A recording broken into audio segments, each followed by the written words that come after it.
Bueno, tengo un conflicto entre ser muy rápido, pero también ser entendido, porque me parece que muchas de las personas que están aquí no hablan español, ¿no?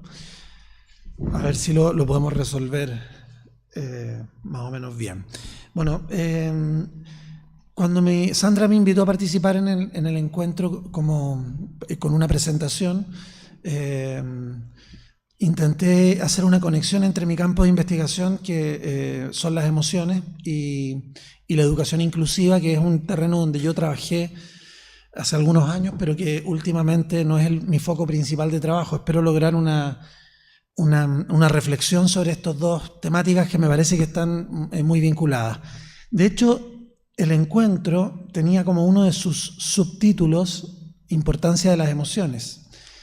Pero algo pasa con las emociones en nuestra cultura que no son problemáticas, no son foco central ni de la investigación, ni de este tipo de encuentros. En general son socavadas por lo que se denomina el verdadero conocimiento, la verdadera razón, como si las emociones no fuesen cognitivas.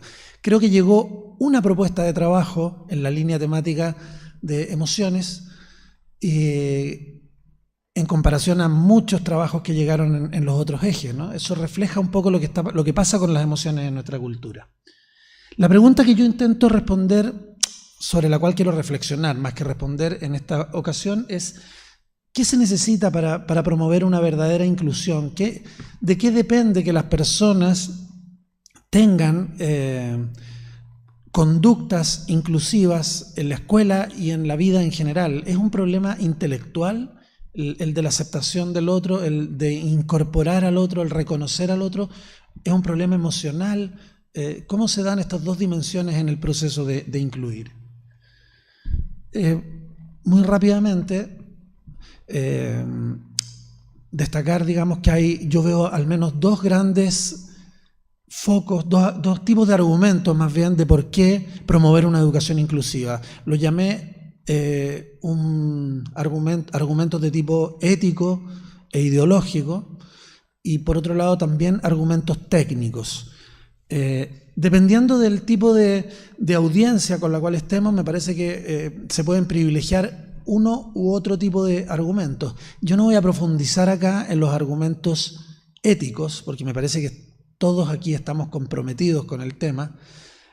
Sin embargo, solamente quiero hacer dos reflexiones. La primera es que parece ser que la actitud de incluir forma parte de nuestra biología. De manera muy coincidente con este seminario, me llegó ayer un artículo que anda dando vuelta en Facebook y en los periódicos sobre una investigación antropológica, no sé si alguien la leyó, salió publicada en el diario El País, que detecta cómo hace más de 200.000 años, en el Paleolítico, creo que era, Pleistoceno, ya existen antecedentes de personas que cuidaban a otras personas que tenían alguna discapacidad o que proporcionaban apoyos para su supervivencia. De hecho, en este artículo publicado ahora, el 3 de octubre, se encontraron restos de personas, muestra que se encontraron restos de personas con displasias de cadera y otro tipo de dificultades físicas, y que sin embargo habían vivido grandes cantidades de años. Y una de las reflexiones que el artículo realiza es cómo esta actitud de cuidar del otro, de reconocer al otro en su diferencia y apoyarlo, es algo que de muy antigua data y que parece que tiene que ver con nuestra biología. No se requeriría algo especial, en verdad, para que nosotros tengamos esa actitud de apoyar y de reconocer a alguien que tiene alguna diferencia, por ejemplo, física respecto de mí. Por lo tanto, tal vez no es necesario o no es conveniente hablar de promover una educación inclusiva, sino que tal vez lo que tenemos que hacer es recuperar una actitud que está muy encarnada en nosotros y que por algunas razones hemos extraviado, la hemos olvidado. Probablemente muchas de esas razones tienen que ver con este sistema cultural y económico en el cual vivimos. Por otro lado, decir también que la idea de la homogeneidad es una ilusión. En verdad, la diversidad está siempre presente, como dijo uno de los ponentes de la mesa redonda. Nosotros somos diferencia. Pensar que podemos agruparnos entre iguales, en verdad es una ilusión, porque la diferencia está siempre presente en todos los ámbitos de la vida, en el ámbito conductual, en el ámbito afectivo, en el ámbito cognitivo, en el ámbito nutricional, en fin, en todos los ámbitos lo que prima es la diferencia es la norma. Respecto de las razones técnicas en la escuela por las cuales promover una educación inclusiva, hay muchos argumentos que se pueden dar.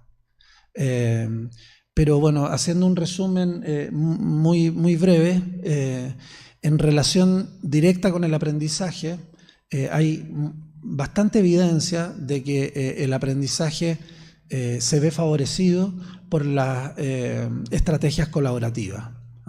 La competencia no da buenos resultados. La competencia en general propicia menos aprendizaje que la colaboración. La estructura de aprendizaje cooperativo en el aula, siempre que se den ciertas reglas, ciertas características, es por lejos una estructura que favorece el aprendizaje incluso de los contenidos más duros del currículum. No es solo que aprendamos valores, no es solo que aprendamos actitudes, sino que podemos aprender de mejor forma matemáticas, lenguaje, historia, etcétera, cuando trabajamos colaborativamente. Y ahí, bueno, yo he puesto algunos antecedentes en esa línea para los que quieran profundizar. En Chile tenemos tal vez uno de los sistemas educacionales más segregados del mundo. Aquí tenemos escuelas para las personas más talentosas, los menos talentosos, las personas con más dinero, las personas de un sector cultural más favorecido o menos favorecido. Y esto no nos ha dado buenos resultados. Hablando de las pruebas estandarizadas que preguntaba Pedro, me parece, si en Chile también tienen algún valor las pruebas estandarizadas. Yo diría que en Chile probablemente más que en ningún lugar del mundo las pruebas estandarizadas cobran un valor fundamental, son el eje rector de las políticas educativas. Y esto no nos ha dado buenos resultados, porque cuando se comparan las escuelas en Chile internamente, o sea, al interior del país o con otros países, encontramos que en verdad aquellas escuelas que parecen ser de calidad no son las verdaderas escuelas de calidad. Los estudios de valor agregado, no sé si conocen el concepto, muestran que aquellos colegios, aquellas instituciones educativas que parecen que tienen los mejores resultados en pruebas estandarizadas son en verdad las escuelas que menos valor agrega a sus estudiantes. El porcentaje más alto de los resultados de las escuelas en Chile, medida en función de pruebas estandarizadas, se explica por variables que tienen que ver con el capital sociocultural de los niños y niñas que van a esas escuelas. ¿Qué tantos libros hay en la casa? ¿Qué tan buena es la conexión a internet? ¿Cuál es el nivel educacional de los padres? Etcétera. Entonces, en verdad, podríamos decir que si miramos esto desde un punto de vista técnico, la educación de calidad no es la educación estandarizada, no es la educación segregadora. La verdadera educación de calidad es la educación de calidad en la diversidad. Hacer educación, entre comillas, de calidad, segregando, no tiene ningún mérito. Dicho esto como contexto general, me quiero preguntar ahora de qué manera podemos entonces promover un cambio cultural, un cambio individual primero, y un cambio cultural en el sentido de promover una educación que reconozca las diferencias, que valore las diferencias más que reconocerlas. Traje un video de ejemplo para discutir sobre esto, no sé si tenemos audio, eso sí. De un... ¿Sí? Vale. Ponlo, por favor. Seguramente lo vieron, salió hace un par de meses en un avión.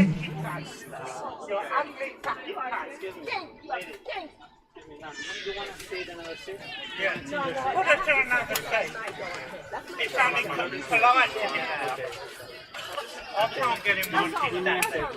I'll tell you this, if you don't go to another seat, I'll push you to another seat.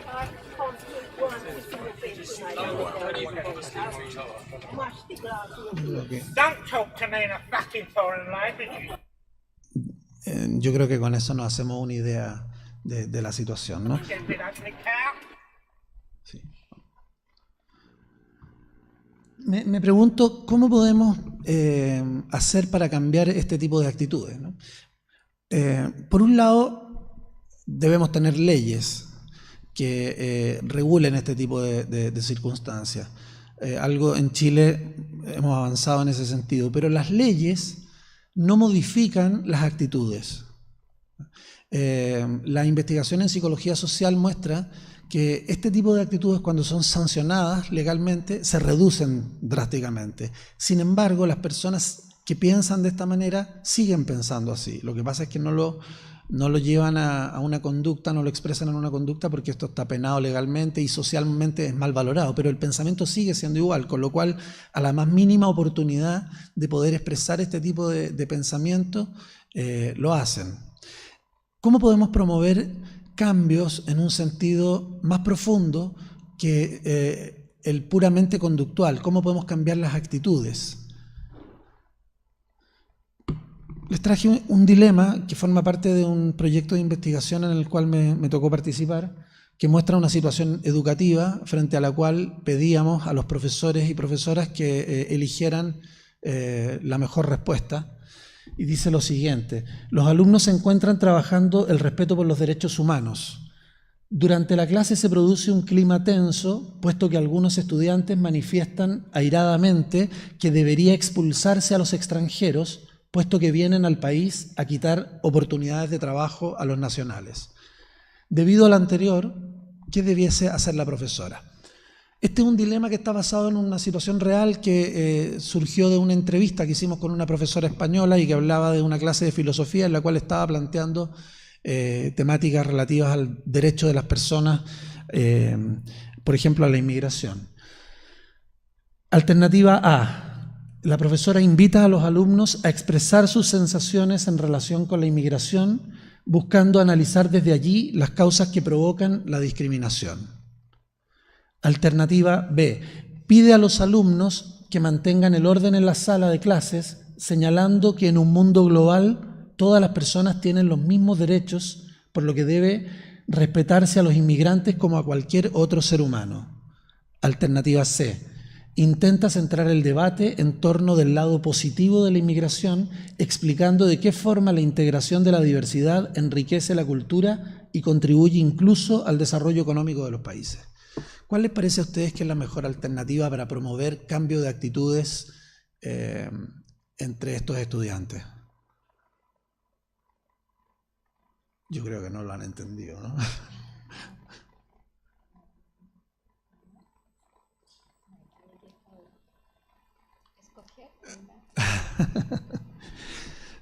No me están entendiendo, ¿no? ¿Sí, tú? Bueno, ¿cuál es para ti la...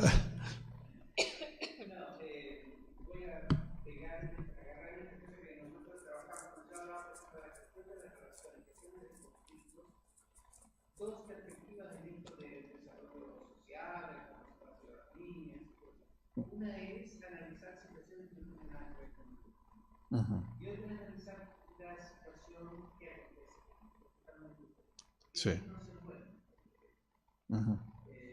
Mirándolos desde fuera, ¿cuál te parece a ti que es la mejor alternativa?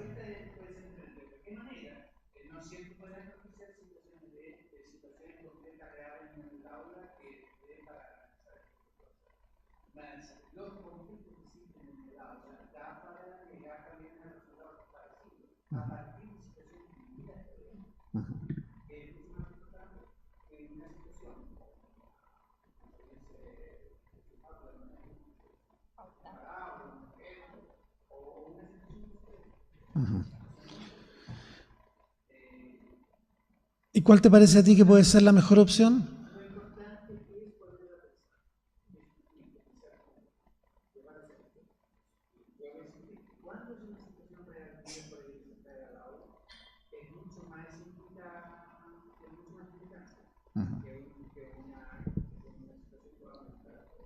no me quieres dar tu... ¿Puedo yo? Sí, claro.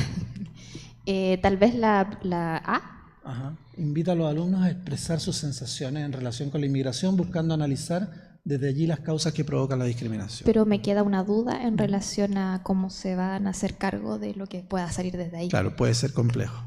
Y parece que la profesora quería decir algo.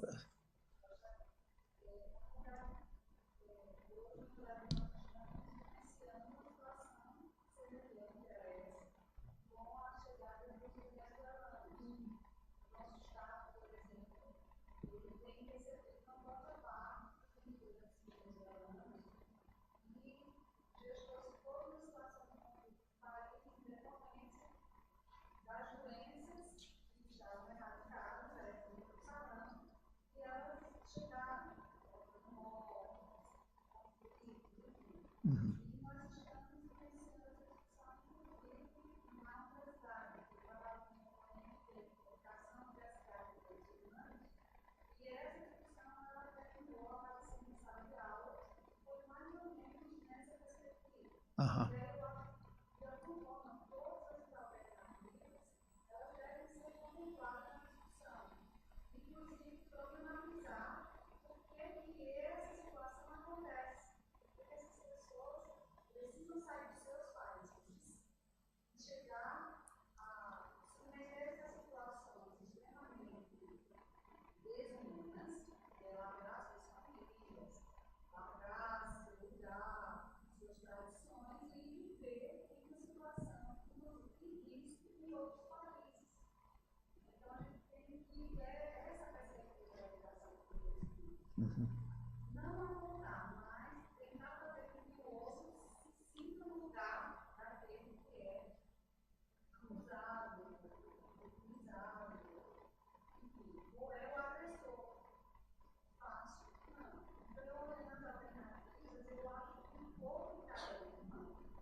Ajá.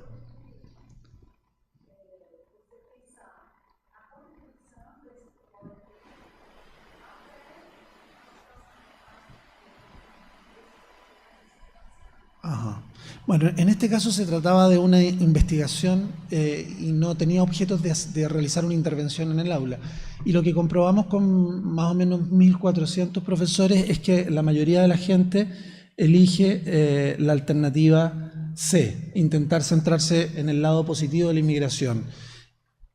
En un segundo lugar está la alternativa A y algunos pocos profesores optan por la alternativa B.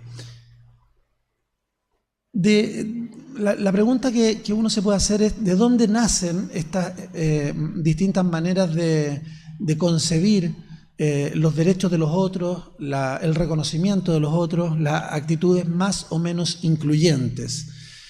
Existe muchísima evidencia, que podría yo citar ahora, pero solamente voy a presentar un par de datos, de que las actitudes no son una cuestión de la razón. La actitud es algo que deriva de la emoción. Es la emoción la que determina cómo yo me comporto en términos de ser más incluyente o menos incluyente y por supuesto en términos de muchos de los comportamientos de nuestra vida. Los economistas saben muy bien esto y la gente que trabaja en marketing sabe muy bien que en verdad nosotros no nos guiamos principalmente por actitudes, por pensamientos racionales, por decisiones conscientes y deliberadamente tomadas. De hecho, recientemente 2 psicólogos ganaron el Premio Nobel de Economía y antiguamente Daniel Kahneman también ganó el Premio Nobel de Economía, psicólogo, por estudios relacionados con este tipo de temática. El consumo en la vida cotidiana no es una conducta que derive de decisiones racionales, tiene que ver más bien con actitudes y procesos implícitos. Hay aprendizajes que nosotros vivimos en nuestra vida que son de tipo emocional que determinan cómo nos vamos a comportar en sociedad. Y estos aprendizajes, que se denominan aprendizajes implícitos, son mucho más robustos, más potentes que nuestras decisiones conscientes. Cuesta mucho modificarlos y en situaciones de impredictibilidad, de incertidumbre, como es el aula, van a primar por sobre nuestros pensamientos conscientes por sobre nuestras decisiones, entre comillas, racionales. Las emociones se adelantan al pensamiento. Primero va la emoción y posteriormente la razón. O, dicho de otra manera, pensar es sistematizar nuestras emociones. Antes del pensamiento, en un sentido racional, está siempre la emoción. El estudio de Antonio Damasio, portugués, y su hipótesis de los marcadores somáticos pues debe ser una de las pruebas más concluyentes en este sentido. Se llaman en general actitudes implícitas. Son actitudes respecto de las cuales nosotros no estamos necesariamente conscientes. Si queremos cambiar las mentalidades de las personas en la educación y por lo tanto promover una sociedad más inclusiva, necesitamos cambiar esas actitudes. Y esas actitudes no las vamos a cambiar en el aula a través del razonamiento explícito. Debemos promover una escuela donde la experiencia cotidiana, probablemente algo similar a lo que relataba, no recuerdo el nombre, el doctor Pustilnik, me quedé con tu apellido, Marcelo, probablemente una escuela del tipo de la que retrataba Marcelo tenga mucho que ver con esto. No es una escuela donde necesariamente estemos hablando acerca de la inclusión, hablando acerca de los derechos de los otros, sino que una escuela donde esto lo vivimos cotidianamente como una experiencia, como una emoción. Nosotros hemos llamado a esto las emociones como el centro del conocimiento o el centro de la enseñanza-aprendizaje. En nuestra investigación, solamente un 22% de los profesores reconoce que las emociones funcionan de esta manera. O sea, la gran mayoría de los profesores cree que las cosas se aprenden a partir de una razón que está desconectada de los sentimientos, a partir de una razón explícita, simbólica, cerebral, pero no emocional. ¿Y cuál es el mensaje que la escuela, por lo menos en Chile, entrega implícitamente a sus estudiantes? Me parece que la escuela en general entrega un mensaje más bien de exclusión. La escuela pública en Chile tiene ese carácter, a través de la uniformidad, del uso de vestimentas iguales para todos, por ejemplo, a través de la organización por asignaturas con tiempos muy definidos y parcializados, como si la vida fuese a ratos matemáticas, a ratos lenguaje, a ratos historia, y no viviésemos en un mundo donde está todo interconectado. Horarios rígidamente planificados, una estructura jerárquica, no democrática al interior de la escuela, son todos elementos que transmiten un mensaje de no inclusión. Paralelamente, sin embargo, en el currículum chileno está muy fuertemente instalada la idea de la diversidad y la idea de una educación incluyente, pero eso es en el nivel del discurso, y el nivel del discurso tiene escasa eficacia para cambiar las actitudes. Las actitudes se cambian a partir de la experiencia cotidiana. Por lo tanto, si a mí me hablan de una educación inclusiva, pero yo vivo en un contexto excluyente, en un contexto jerárquico, en un contexto donde mi experiencia cotidiana no es de inclusión, lo que va a primar en el futuro, como una actitud implícita en mí, con mucha probabilidad va a ser más bien la exclusión y no la inclusión. En otro trabajo que estamos realizando, recuperamos mediante imaginerías recuerdos de su época escolar de estudiantes de pedagogía y nos encontramos de todo tipo de recuerdos. Hay recuerdos muy gratos que los estudiantes tienen, pero lamentablemente también hay otra parte importante de recuerdos que son de este cariz. Recuerdo, dice una estudiante de primer año de pedagogía, recuerdo estar en una clase de inglés en octavo básico. Yo me sentaba al lado de unos amigos de los cuales ya no soy tan cercana hoy en día, ni tampoco tengo mucho contacto. Tenía una duda de la materia y el profesor, tras escuchar mi duda, se dirigió a mí como mijito rico. No sé si se entiende eso. Sí, un piropo, pero más que un piropo es una ridiculización, ¿no? Yo sabía que lo decía en broma, así que todos nos reímos en la clase, aunque de igual manera me puse rojo como tomate. Durante todo el mes mi apodo fue de mijito rico por mis amigos. Otro estudiante recuerda una situación donde estaban más revoltosos de lo usual, más desordenados de lo usual, y el profesor se enojó de sobremanera, se colocó rojo y nos comenzó a gritar que no lográbamos entender nada, que nuestro nivel era súper bajo, y golpeó la mesa ocasionando un gran ruido. En ese momento recuerdo que sentía mucho miedo y quería llorar. Pensaba que lo siguiente que golpearía podía ser mi cara. No todos los recuerdos son de este tipo, ¿no? Pero encontramos en esta investigación que el miedo sigue siendo un motor muy importante en las aulas chilenas, al menos. Muchos estudiantes recuerdan haber vivido situaciones como estas, de ridiculización, de ironía, de descalificación de las capacidades, todas situaciones que provocan miedo. El miedo sigue siendo un motor muy importante en la educación chilena, al menos.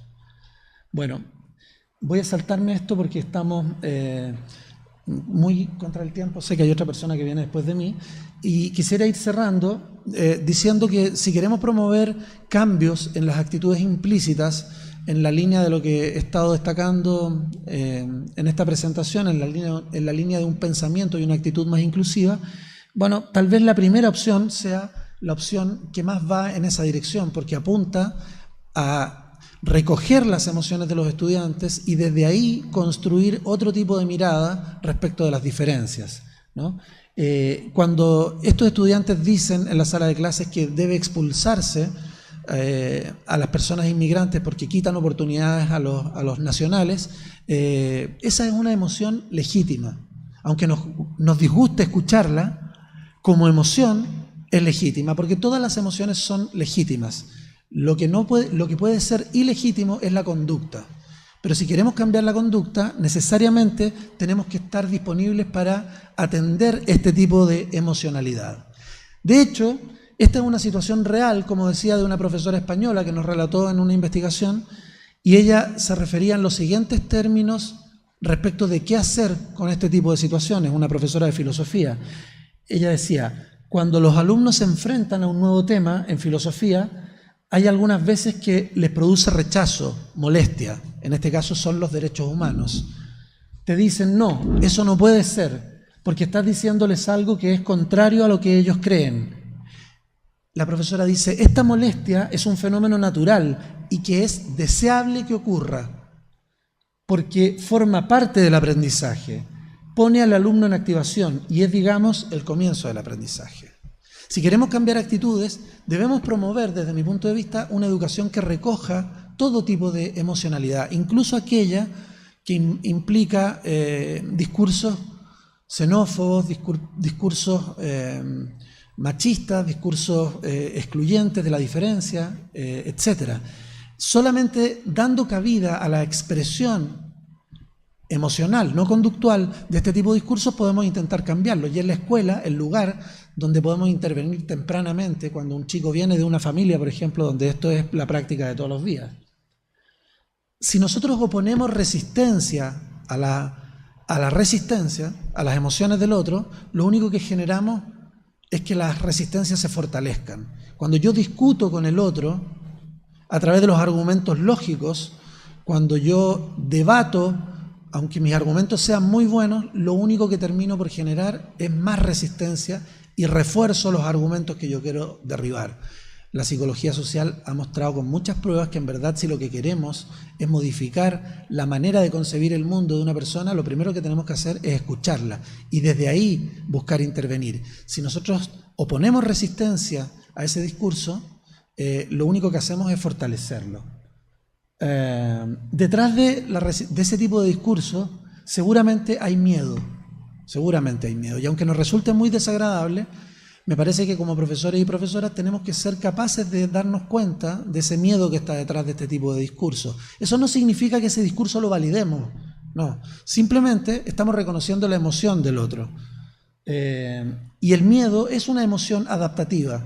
Detrás de alguien que tiene un discurso de esas características hay, en último término, un intento por protegerse de algo que ve como amenazante.